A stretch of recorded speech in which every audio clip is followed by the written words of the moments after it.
Hello friends, welcome back to asset builder YouTube channel. और आज के इस वीडियो में आप सभी का स्वागत है। एक छोटा सा अपडेट देना था। हमारा 1 लाख से 100 करोड़ वाला जो स्ट्रेटेजी है उसमें एक हॉर्स पे दूसरा प्रॉफिट बुक हो गया। पहला हमारा प्रॉफिट बुकिंग हुआ था अवंती फीड में, पहले यहाँ पे हमने बाय किया था और यहाँ पे सेल किया था। उसके बाद हमने दूसरा एक ट्रेड लिया था बेयर क्रॉप में, जिसको हमने यहाँ पे कहीं पे बाय किया था, का भी प्रॉफिट यहाँ पे बुक हो गया है। तो यहाँ पे आप मेरा ट्रेड देख सकते हैं। ये जीटीटी से ट्रिगर हुआ। एक्चुअली मुझे पता भी नहीं था, मुझे आज पता चला कि इसमें जीटीटी ट्रिगर हुआ है और सेल हो गया। आप देखिए, तो जीटीटी का एक बहुत ही बड़ा फायदा है। तो लगभग हमने यहाँ पे कहीं पे बाय किया था। उसके बाद एक काफ़ी नीचे चला था, काफ़ी टाइम इसने निकाल दिया था।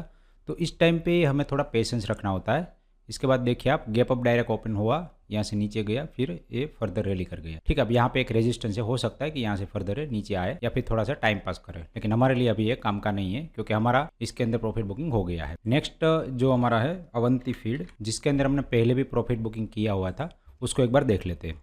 तो यहाँ पे हमने बाय किया था, यहाँ से यहाँ तक का हमें गेन मिल गया था, हमने प्रॉफिट बुकिंग कर लिया था जो कि 20% के आसपास था। उसके बाद फर्दर रैली कर गया, मतलब फर्दर वो 20% से ज़्यादा रैली कर गया था। ठीक है, अगर हम इसका लॉन्ग टर्म चार्ट पैटर्न देखें तो यहाँ पे एक रेजिस्टेंस था, इस रेजिस्टेंस को ब्रेक करके ये ऊपर गया था और यहाँ पे जो ऑल टाइम हाई रेजिस्टेंस है उसको उसने रिस्पेक्ट किया था और वापस से फर्दर नीचे आया है। ठीक है, तो ये लगभग हमारे जो प्रीवियस सेलिंग प्राइस था उसी प्राइस पे आ गया है। 1 लाख टू 100 करोड़ वाले गूगल शीट पे चले जाते हैं। तो ये जो U11 उसमें अवंती फीड हमने लिया था, वहाँ पे हमने लगभग 1,16,000 रुपये इन्वेस्ट किए थे, 200 शेयर लिए थे, जिसका प्रॉफिट बुकिंग होने के बाद हमारे पास हो गया था 1,41,800। तो इसी प्रॉफिट को हमने यहाँ पे इन्वेस्ट कर दिया था बेयर क्रॉप में, जो कि है हमारा U1.2। तो ये मैंने हॉर्स के नेम दिए, आप अपने हिसाब से दे सकते हैं, इसको H1 H2 इस तरह से नाम दे सकते हैं। तो यहाँ पर भी आफ्टर प्रॉफिट बुकिंग ये जो अमाउंट है वो हो गया है 1,72,000। तो जो हमारा ओरिजिनल अमाउंट था 1,16,000, वो अभी ग्रो होके हो गया है 1,72,000। और मैंने और कुछ हॉर्स भी ऐड किए थे। ठीक है, टोटल हमारे पास 7 हॉर्स थे, उसमें से एक प्रॉफिट बुकिंग हो गया। तो अभी जो नेक्स्ट हॉर्स है वो हम अगेन अवंती फीड ही लेंगे, क्योंकि यहाँ पे आप देखिए कि एक अच्छा सा रैली दिया था, फिर यहाँ से ये जो रेजिस्टेंस ब्रेक किया था उस रेजिस्टेंस को वापस से वो रीटेस्ट करने आया है। ठीक है, तो हो सकता है कि यहाँ से फर्दर डाउन ना जाए और यहाँ से वापस हमें ये 20% के आसपास का गेन मिले, जो कि 25% के आसपास पोटेंशियल गेन है। लेकिन अगर 20% हमें गेन मिलता है तो वहाँ पे हम ट्रेलिंग करके चलेंगे, ताकि हमारा जो गेन है वो वेनिश ना हो जाए। तो एक बार हम अवंती फीड देख लेते हैं कि यहाँ से डाउन साइड क्यों नहीं जा सकता। तो आप देखिए, इसका P 18.5 है। ठीक है, काफी रीजनेबल P है। उसके सामने ROC ROE भी 20 से ऊपर है, काफी अच्छा है। डेट टू इक्विटी रेशियो 0, मतलब कोई डेट नहीं है। और ग्रोथ भी देखिए, लास्ट 5 ईयर में 9.22% से ग्रो किया है, मतलब एक नॉमिनल ग्रोथ किया है। तो यहाँ पे हमें भरोसा है कि बहुत ज़्यादा नीचे नहीं आएगा। हो सकता है कि जैसे बेयर क्रॉप में हुआ था, यहाँ से थोड़ा सा इस तरह से नीचे आए, यहाँ पे टाइम पास करे, उसके बाद ये रैली करे। ठीक है, लेकिन हमारे लिए तो 20% गेन विद इन 6 मंथ आना चाहिए, वही इंपॉर्टेंट है। तो एक बार हम यहाँ पर भी देख लेते। हमारे टोटल 3 प्रॉफिट बुकिंग हुए। तो ये 53 डेज में हुआ, ये 155 डेज में हुआ और ये 92 डेज में हुआ। ठीक है, तो हमारा जो लेटेस्ट प्रॉफिट बुकिंग है बेयर क्रॉप में, वो विद इन 155 डेज में हो गया है। ठीक है, तो अब देखिए तीनों में लगभग 21, 22, 24% प्रॉफिट मिला है। ये डिपेंड करता है मार्केट कंडीशन पे भी। मान लीजिए कि मार्केट कंडीशन बहुत ही स्लगिश चल रहा है, बहुत ही साइडवेज चल रहा है, 6 महीने से कुछ हुआ ही नहीं है, तो हो सकता है कि यहाँ पे ये जो आपको दिख रहा है इतना डेज, वो मोर देन 300 डेज भी हो सकता है।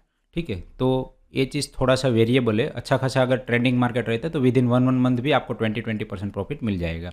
अब जो सेकंड ट्रेड है न्यू ट्रेड, और न्यू ट्रेड का मैंने GTT लगाया है, क्योंकि मुझे पता ही नहीं था कि मेरा GTT ट्रिगर हो गया और मैं भी किसी काम से बाहर था, मार्केट के सामने मेरा ध्यान भी नहीं था।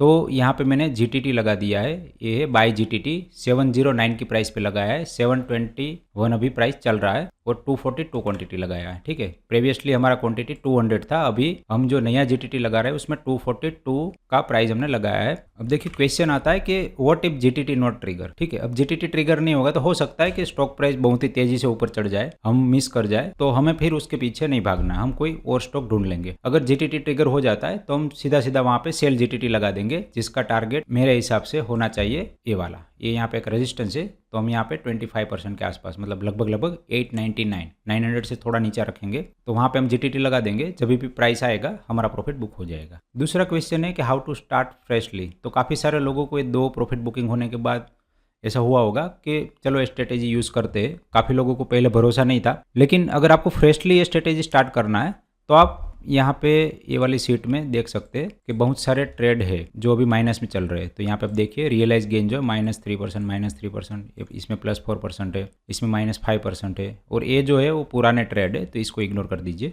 एक्चुअली इसमें बाइंग बहुत पहले से था, मेरी मेन स्ट्रेटेजी से हटा के मैंने इसको इसमें डाल दिया है, तो ये दोनों को इग्नोर करिए। बाकी आप अपने हिसाब से देखिए, बड़ी कंपनी है, अच्छी कंपनी है, जो ऑलरेडी मल्टीबैगर बन चुकी, जिसके अंदर 20% के स्विंग होते रहते, तो यहाँ पे हमें मल्टीबैगर ढूंढने की जरूरत ही नहीं है। हम जो एग्जिस्टिंग अच्छी कंपनियां हैं जो 20% का स्विंग करती रहती है, उसके अंदर ही ट्रेडिंग करके मल्टीबैगर रिटर्न कमा सकते हैं।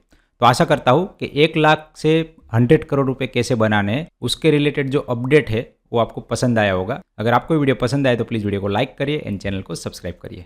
लास्ट में इस वीडियो को एंड तक देखने के लिए आप सभी का दिल से धन्यवाद।